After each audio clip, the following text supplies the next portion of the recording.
Gym shutter റൂമിൽ ചെറിയൊരു gym. അപ്പം പിന്നെ അതൊന്നും കൂടെ ഇതിനകത്ത് ത്രില്ലായി കാര്യങ്ങൾ.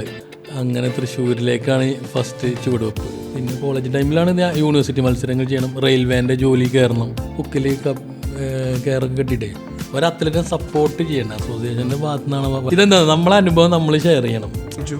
എന്നിട്ട് അയാളെ സ്റ്റേജിൽ നിന്ന് ഇറക്കി വിട്ടു. നമ്മുടെ കേരളത്തിൽ എനിക്ക് ബോഡി ബിൽഡേഴ്സിന് അത്ര സപ്പോർട്ട് കിട്ടില്ല.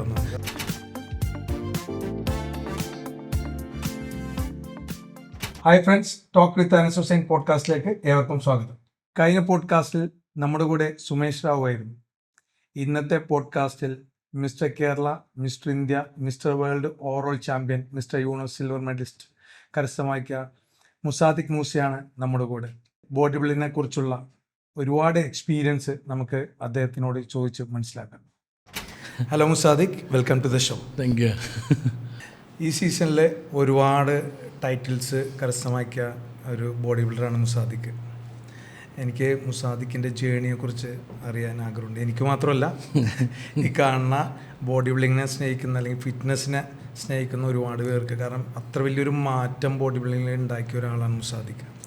എവിടെ നിന്നാണ് ഈ ബോഡി ബിൽഡിങ്ങിലോട്ടൊക്കെ വരാനും ഇതിലോട്ടൊക്കെ എത്തിപ്പെടാനുള്ളൊരു വഴിയൊക്കെ എങ്ങനെയായിരുന്നു പറയാം? അനസിക്കാന്ന് ഞാനിത് എൻ്റെ വീട് നിലമ്പൂർ വാണിയമ്പലം സൈഡാണ്. അപ്പോൾ ചെറിയ ഒരു നമ്മൾ സാധാരണ നീങ്ങുന്നൊരു ഏരിയ, സാധാരണ കൂലിപ്പണിയും സ്കൂളും മദ്രസും ചെറിയ സിറ്റിയൊക്കെ ആയിട്ടൊക്കെ പോകുന്ന ഒരു ഏരിയ.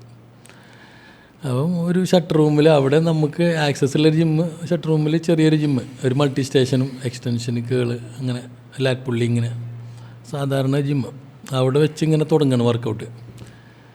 എനിക്ക് അന്നത്തെ ഒരു എയിം പറഞ്ഞാൽ ഇങ്ങനെ കുറേ ആളുകളെ പേര് കെട്ടിക്കണം. അതിൽ നിങ്ങളെ പേര് ബഷീർ സാറിൻ്റെ പേരാണ് അന്ന് ഈ ഏരിയയിലൊക്കെ ബോഡി ബിൽഡിങ്ങിലൊക്കെ ഞങ്ങൾക്ക് ഇങ്ങോട്ട് കേൾക്കുക.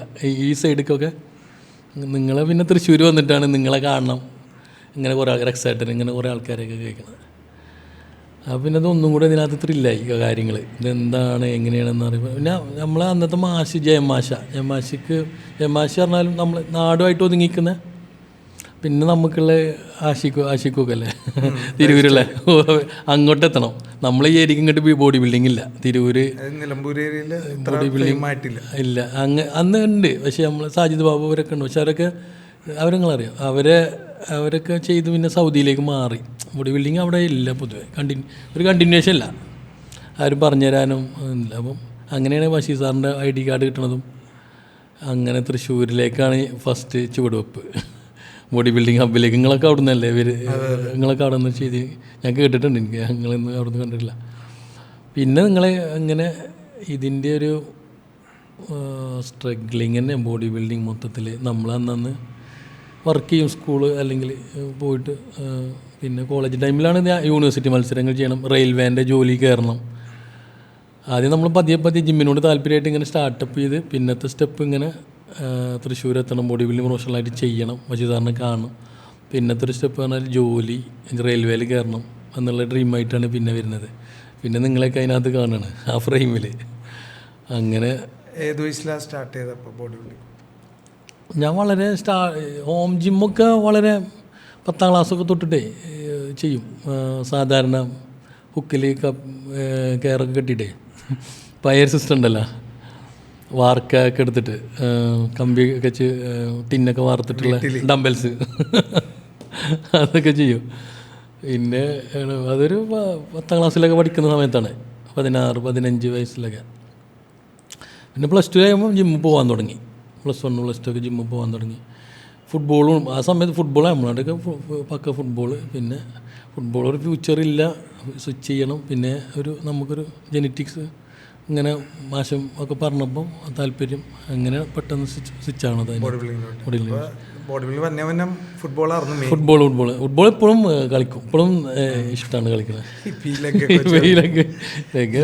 പേടിയില്ല, പതിയെ നിന്നിട്ട് ഇങ്ങനെ തട്ടും. പിന്നെ ഈ ഗ്രോയിങ്ങിൻ്റെ ഓവർ സ്ട്രെച്ച് വരുമ്പോൾ പെയിനും കൊടുക്കും. അങ്ങനെ ഫസ്റ്റ് കോമ്പറ്റീഷൻ ഏതാണ്?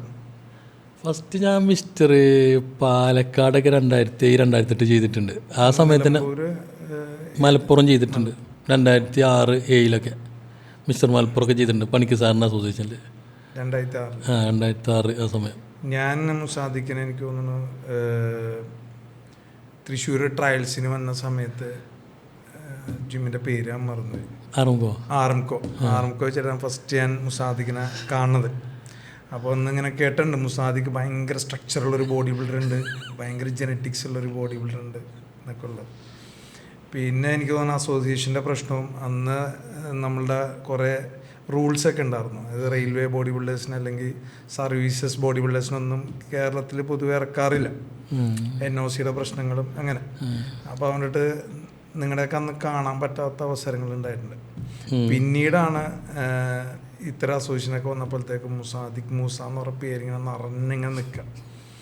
അപ്പോൾ കാരണം ആ നിറഞ്ഞു നിൽക്കണ പോലെ തന്നെയാണ് ശരീരവും, ഭയങ്കര സിമെട്രിക്കലായിട്ടുള്ള.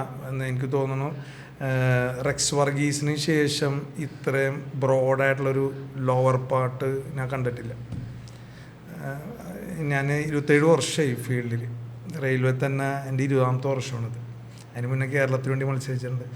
അപ്പോൾ ഇത്രയും ഭംഗിയുള്ളൊരു സിമെട്രി കേരളത്തിൽ വളരെ കുറവാണ്, ഉണ്ട്. പക്ഷേ എങ്കിൽ പോലും ഈ കൺസിസ്റ്റൻസി വളരെ കുറവാണ്. അപ്പോൾ ഈ കോമ്പറ്റീഷൻ തുടങ്ങി ഇതുവരെയുള്ള ജേണി, അതിലിപ്പോൾ ഒത്തിരി കാര്യങ്ങളുണ്ടാവും. എന്താ പറയുക, അതൊക്കെ ഞാൻ കുറച്ചുകൂടി ഭംഗിയായിട്ട് ചോദിക്കാം. കാരണം എല്ലാവരും ആഗ്രഹിക്കുന്ന ക്വസ്റ്റ്യൻ എന്ന് പറയുന്നത് ഉപയോഗിക്കുന്ന മരുന്നുകളെക്കുറിച്ചും എസ്റ്ററോയിഡ്സിനെ കുറിച്ചും ഡയറ്റിനെ കുറിച്ചും ട്രെയിനിങ് പാറ്റേണിനെ കുറിച്ചിട്ടൊക്കെയാണ്. അതിന് മുന്നേ ഈ ഒരു ഇതിലോട്ടൊക്കെ വരുമ്പോഴുള്ളൊരു എല്ലാവർക്കും, ഇപ്പം ഞാനുൾപ്പെടെ ട്രെയിനിങ് കൺസിസ്റ്റൻസിൻ്റെ ഇടയിൽ പോലും നമുക്ക് ഫാമിലി ഇഷ്യൂസ് വരാറുണ്ട്. അല്ലെങ്കിൽ ഏറ്റവും കൂടുതൽ എന്നെ ബാധിച്ചിട്ടുള്ളത് അസോസിയേഷൻ്റെ പ്രശ്നങ്ങളാണ്. അപ്പോൾ അങ്ങനെ എന്തെങ്കിലും ഉണ്ടായിട്ടുണ്ടോ? അസോസിയേഷൻ്റെ ആ ഒരു സപ്പോർട്ടില്ലായ്മയും നന്നായിട്ടുണ്ടായിട്ടുണ്ട്. അതൊന്നും എന്നെയൊന്നും ആരും അറിയില്ലല്ലോ. എന്നെ അറിയണം എന്നുള്ളതല്ല ഞാൻ പറഞ്ഞത്. ഒരു അത്ലറ്റിനെ സപ്പോർട്ട് ചെയ്യണ്ട, അസോസിയേഷൻ്റെ ഭാഗത്തു നിന്നാണ് വേണ്ടത്. നമുക്ക് ഇന്ന അസോസിയേഷനിൽ ഇറങ്ങാം, ഇങ്ങനെ മുന്നോട്ട് പോകാം. യൂണിവേഴ്സിറ്റി ചാമ്പ്യൻഷിപ്പുകളാണ് ആദ്യം ഞാൻ ചെയ്യുന്നത്. ഞാൻ ബാംഗ്ലൂരെ പഠിച്ചിരുന്നത്, അവിടെ യൂണിവേഴ്സിറ്റി ചാമ്പ്യൻഷിപ്പുകൾ സ്റ്റാർട്ട് ചെയ്യുന്നത്. ഏത് യൂണിവേഴ്സിറ്റി? അവിടെ സൗത്ത് ഇന്ത്യ യൂണിവേഴ്സിറ്റി തന്നെ, ദ്രാവിഡ യൂണിവേഴ്സിറ്റി എന്ന് പറഞ്ഞിട്ട്. പിന്നെ ബാംഗ്ലൂർ യൂണിവേഴ്സിറ്റിയിലും ചെയ്തിട്ടുണ്ട് ഞാൻ. ഇൻ്റർ യൂണിവേഴ്സിറ്റി ഇല്ല, ആ സമയത്ത് മെഡൽ ഫിസിക്ക് വെച്ചിട്ട് ഇങ്ങനെ പോകും നോർമലായിട്ട്. എന്തെങ്കിലും ചെറിയ എൻഹാൻസ് എന്തെങ്കിലും അങ്ങനെ ഒരു ഷെഡ്യൂളൊന്നും ഇല്ല കേട്ടോ. അതിൻ്റെ മുന്നേ മലപ്പുറം പാലക്കാടൊക്കെയാണെങ്കിൽ അതങ്ങനെ ആ ഒരു സിസ്റ്റം കയ്യിലുള്ളെന്ന് ഐഡിയ അത്രയേ ഉള്ളൂ. പിന്നെ അത്രേ അറിഞ്ഞിട്ടുള്ളൂ ഒന്ന്. അപ്പോൾ ഈ സ്റ്റെറോയിഡ്സ് എൻഹാൻസ്ഡിലോട്ടൊക്കെ പൂർണ്ണമായിട്ട് കടന്നത്, നമുക്കൊരു സൈക്കിളൊക്കെ ഉണ്ടാവില്ല, ഒരു ഓഫ് സീസൺ സൈക്കിൾ ഉണ്ടാകും, പീക്ക് ഉണ്ടാകും, അങ്ങനെ. അപ്പോൾ അതൊക്കെ എങ്ങനെയാണ് ഫസ്റ്റ് സ്റ്റാർട്ട് ചെയ്തത്? സ്റ്റെറോയിഡ്സ് സ്റ്റാർട്ട് ചെയ്യുന്ന യൂണിവേഴ്സിറ്റി മത്സരത്തിന് സ്റ്റാർട്ട് ചെയ്തിട്ടുണ്ട്. പക്ഷേ ഷെഡ്യൂളല്ല ഇത്, ഇത്ര ഇന്നത് എന്നുള്ളൊരു ഫോളോപ്പ് ആയിട്ട് പോകണ്ടേ. കറക്റ്റ് ഗൈഡൻസ് ഇല്ല. ശരിക്കും ഗൈഡൻസിൽ ഏത് വർഷമാണ് ചെയ്തത്? ഗൈഡൻസിൽ എനിക്ക് തോന്നുന്നത് അത് നമ്മളെ വശിതാൻ്റെ അടുത്തുമ്പോൾ പിന്നെ പുള്ളിൻ്റെ ആളുടെ ഹെൽപ്പ്, പിന്നെ റിൻഡോ എന്നെ നന്നായിട്ട് ഹെൽപ്പ് ചെയ്യുന്നത്. റിൻഡോ നിങ്ങളറിയില്ലേ? റിൻഡോ ലെഗ്സിൻ്റെ ഒരാളാണ്. റിൻഡോ ഹെൽപ്പ് ചെയ്തിട്ടുണ്ട്. സാറിന് അവിടെ ഞാൻ ഫുള്ളിൻ്റെ ഊണും വർക്കോ എല്ലാം ഞാൻ വീട്ടിൽ പോകുന്നു വരില്ല, ഫുള്ള് ആർഎംകോ തന്നെയാണ്. അത് ബഷീർ സാറിൻ്റെ ഒരു അനുഗ്രഹം തന്നെ. ആ സമയത്ത് ഞാനൊന്നും അല്ലാത്ത റിക്രൂട്ട് ചെയ്തിട്ട് എനിക്ക് ട്രെയിനർ എന്നുള്ളൊരു ക്വാളിഫിക്കേഷനും കൂടി ഇല്ല ആ സമയത്ത്. ഇല്ല, ഒന്നുമില്ല. ഞാൻ ട്രെയിനി പ്ലസ് ക്ലീനർ. ഞാൻ അവിടെ നിന്നാണ് കണ്ടിട്ടുള്ളത്. ഞാൻ അവിടെ ട്രയൽസിന് വരുന്ന സമയത്താണ് മുസാദിക്കിനെ ആദ്യമായിട്ട് ഞാൻ അവിടെ കാണുന്നത്. അന്ന് റിൻഡോ എനിക്ക് രണ്ടാമത്, ഞാൻ റിൻഡോക്ക് ഒരു സ്റ്റേജിൽ ഓവറോൾ ചാമ്പ്യൻ ടൈറ്റിൽ മത്സരിച്ചിട്ടുണ്ട്. റിൻഡോ അന്ന് ഞാൻ ടൈറ്റിൽ ഓവറോൾ അടിക്കണം തൃശ്ശൂർ. ഞാൻ തൃശ്ശൂർ ജില്ലയുടെ പേരിലാണ് മത്സരിക്കണേ, ബഷീർക്കാട ലൈഫ് സ്റ്റൈൽ ജിമ്മിന് വേണ്ടിയിട്ട്. പിന്നീട് റിൻഡോനെ ഞാൻ കാണാൻ എനിക്ക് തോന്നുന്നു അവിടെ വെച്ചിട്ടാ. റിൻഡോ അന്ന് ഒരു 90 kg-ലോട്ടൊക്കെ 75, 80 ഒക്കെ ആയിരുന്നു ഞാൻ മത്സരിക്കുന്ന സമയത്ത്. അപ്പോൾ അന്നാണ് ഞാൻ ഈ മുസാദിക്ക് എന്ന് പറഞ്ഞാൽ ഈ ഇരിക്കുന്ന ആളന്ന് കാണുന്നത്. അപ്പോൾ അന്ന് ഇത്ര വലിയ ബ്രോഡ്നെസ് ഒന്നും ഇല്ല. പിന്നെ അന്ന് എനിക്കൊന്നും ഇതിനേക്കാൾ കുറച്ചും കൂടി ഷൈയായിരുന്നു. സംസാരമൊന്നുമില്ല, ഷൈക്കാൻ്റെ പോലും ശരിക്ക് തരാൻ മടിക്കാറാണ്. ഇല്ല, നമ്മൾ ഈ ഏരിയന്നല്ല അങ്ങോട്ട് വരുന്നത്. അത്രയും എന്നെ സംബന്ധിച്ച് ആർഎംകോൻ്റെ ഉള്ളിലേക്ക് കാലെടുത്ത് വെക്കുക എന്ന് പറഞ്ഞാൽ തന്നെ വലിയൊരു സംഭവമാണ്. അന്ന് എനിക്ക് തോന്നുന്നു ഇന്നിപ്പോൾ ജിമ്മൊക്കെ ഒരുപാടായി, പക്ഷെ ഒരു പ്രീമിയം ജിം എനിക്ക് തോന്നുന്നു അന്ന് തൃശ്ശൂരിൽ ആദ്യമായിട്ട് വന്നതാണ്. ഗോൾസൊക്കെ വന്നത്.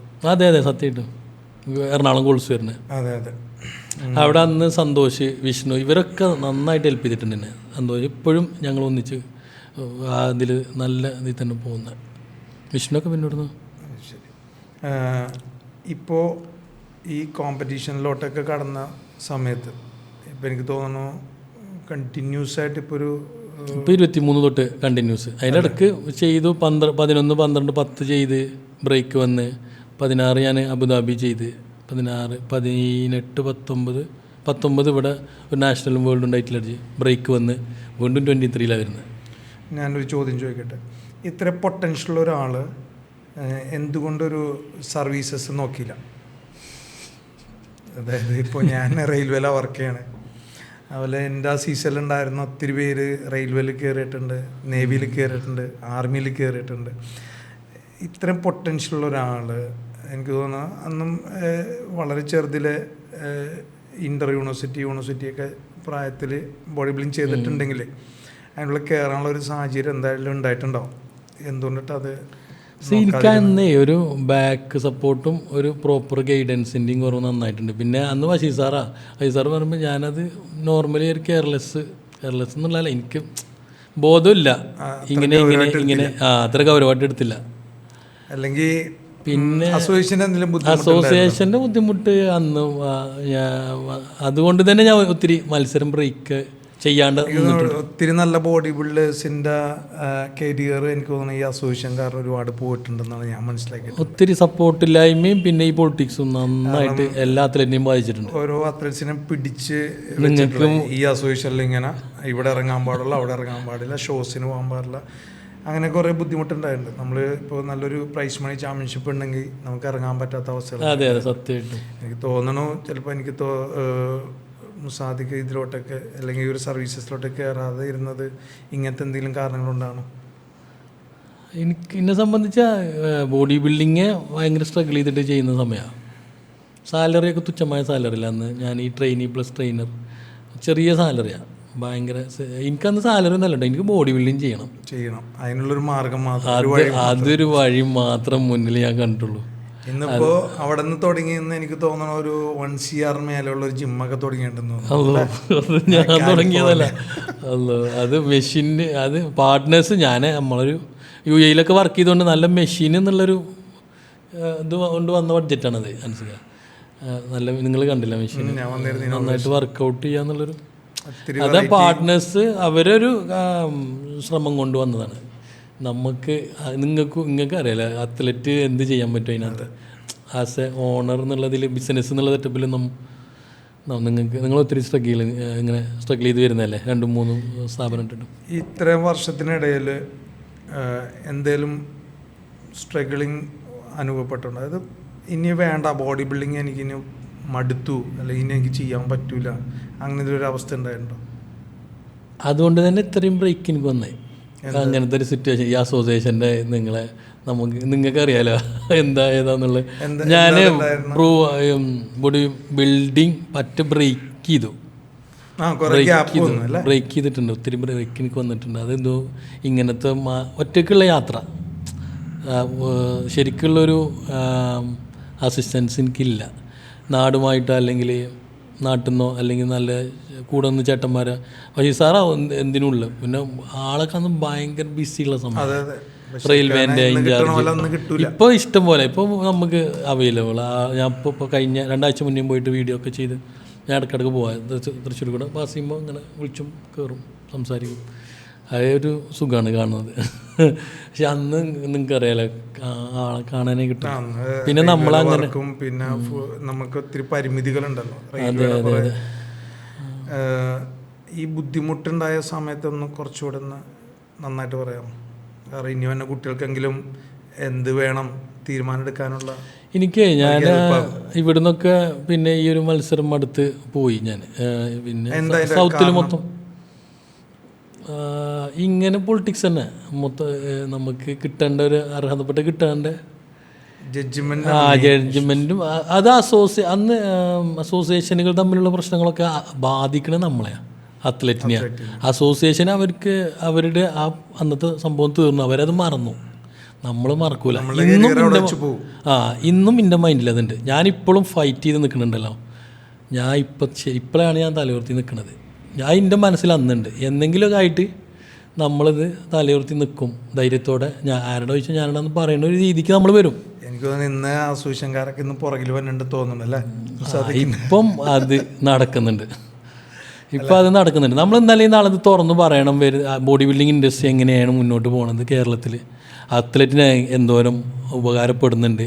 സ്റ്റേജിൽ ഇവർ അനൗൺസ് ചെയ്ത് ഓരോന്ന് പറഞ്ഞിട്ട് കാര്യമില്ല. അതിൻ്റെ ബാക്കിലുള്ള പെയിന് അനുഭവിച്ച ആളങ്ങളും ഞാനും. അതെ, അത് ഈ പോഡ്കാസ്റ്റിൽ മുസാദിക്ക് പറഞ്ഞു കഴിഞ്ഞാൽ കുറച്ചുകൂടി കുട്ടികൾക്ക് മനസ്സിലാവും. കുട്ടികൾ ഉദ്ദേശിക്കുന്നത് ഒന്ന് നമ്മുടെ പ്രായക്കാരുണ്ടാവും, അല്ലെങ്കിൽ അതിന് താഴെയുള്ള ആൾക്കാരുണ്ടാവും. കാരണം അസോസിയേഷൻ എന്ന് പറഞ്ഞ സംഘടന അല്ലെങ്കിൽ അത് നിലനിൽപ്പ് എന്ന് പറഞ്ഞത് നമ്മളെപ്പോലുള്ള ബോഡി ബിൽഡേഴ്സ് ഇല്ലാതെ ഒന്നും ബോഡി ബിൽഡേഴ്സിന് ഒരു ഐക്യം വേണം. കാരണം ഒരു തീരുമാനം പറയാനായിട്ടുള്ള ഒരു കൂട്ടുകെട്ട് വളരെ അനിവാര്യമാണ്. എനിക്ക് തോന്നുന്നു ഈ ഒറ്റപ്പെട്ടു പോകും.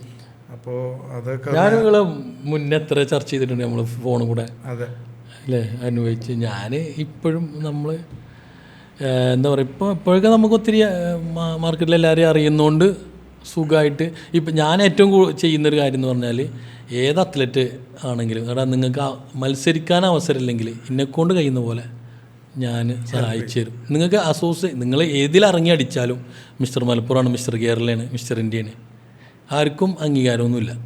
നിങ്ങൾക്കറിയാലേ, ആർക്കും അംഗീകാരമില്ല. നമുക്കത് ഓപ്പൺ ക്യാഷ് അപ്പം അടിക്കുന്ന ക്യാഷ് അടിക്കുക, ക്യാഷ് വാങ്ങുക, പോരാ. സംഭവം ഞാൻ പഠിച്ചൊരു സംഭവമാണത്. വേറെ കമ്മിറ്റ്മെന്റ് പാടില്ല. ആരോട് എന്ത് കമ്മിറ്റ്മെന്റ്? സത്യം അവർക്ക് നമ്മോടില്ല, അത്ലറ്റിനോടില്ല. അവർക്ക് ആ മത്സരം ഭംഗിയിട്ട് നടക്കണം, പിന്നെ നല്ല സ്പോൺസേഴ്സിനും കിട്ടണം. നമ്മൾ അസോസിയേഷനെ അങ്ങനെ കുറ്റം പറയല്ല, പക്ഷെ ഇന്നല്ലെങ്കിൽ നാളെ ഇത് അറിയണം, ആളുകൾ അറിയണം. ഇപ്പം എൻ്റെ ഹരിസാർ ഇപ്പോഴും പറയും, ഇപ്പം ഞാൻ തലശ്ശേരി മത്സരം കഴിഞ്ഞില്ല, ഞാനും റിയാസും കൂടെ ഒരു ഓപ്പൺ ആ മത്സരത്തിന് ഏകദേശം 13-14 വർഷത്തെ എൻ്റെ മനസ്സിലുണ്ട് ആ മത്സരം. മനസ്സിലായില്ലേ? എന്ന് ആ മത്സരം ഇങ്ങനെ ഒരു പ്രശ്നത്തിൽ കൂടെ അന്ന് കഴിഞ്ഞൊരു മത്സരമാണ്. ഞാനും റിയാസും കൂടെ 2012-13 സീസൺ എറണാകുളത്ത് വെച്ചിട്ടായിരുന്നു. തൃശ്ശൂർ ഞാൻ എന്താ പറയുക, നമുക്ക് ഇത് സിമ്പിളായിട്ട് പറയട്ടെ, ഞാൻ രസമായിട്ട് പറയാമെന്ന്, വേറൊന്നുമല്ല. എനിക്ക് അന്ന് ഞാൻ കൂടെ പറയില്ല, എന്തെങ്കിലുമൊക്കെ അസോസിയേഷൻ്റെ മുന്നിലും ഇതിന് എന്താ പറയുക തിരിച്ചൊരു മറുപടി കൊടുക്കണം. അത് രസമല്ലേ സ്റ്റേജിൽ വെച്ചിട്ട്? വേറല്ല, അത് സ്റ്റേജിൽ നിന്ന് തീർന്നു. അതെ. പക്ഷെ അത് ഇത്രയും വർഷം എനിക്ക് ഞാൻ വെയിറ്റ് ചെയ്യും. പക്ഷെ എനിക്ക് ബോഡി ബിൽഡിംഗ് ഇൻഡസ്ട്രിയിൽ എന്തെങ്കിലും ഒന്ന് ആവണം എന്നുണ്ടായിരുന്നു. ജോലി അത് അങ്ങനത്തെ അല്ല, ജോലിയേക്കാൾ ഉപരി നമ്മളുടെ പാഷനാണ്. അതെ, വേറെ ഒന്നുമല്ലല്ലോ. അപ്പം അത് ഇപ്പോൾ ഈ വർഷം ആ സംഭവം നടന്നത്, അതും ഇവർ നടത്തിയ അതേ മത്സരം, അതേ സ്റ്റേജ്, അതേ ജഡ്ജസ്. നിങ്ങൾ നോക്കണ സംഭവം അതേ കമ്പാരിസൺ പിടിച്ച അത്ലറ്റ് തിരിച്ചടിച്ചു.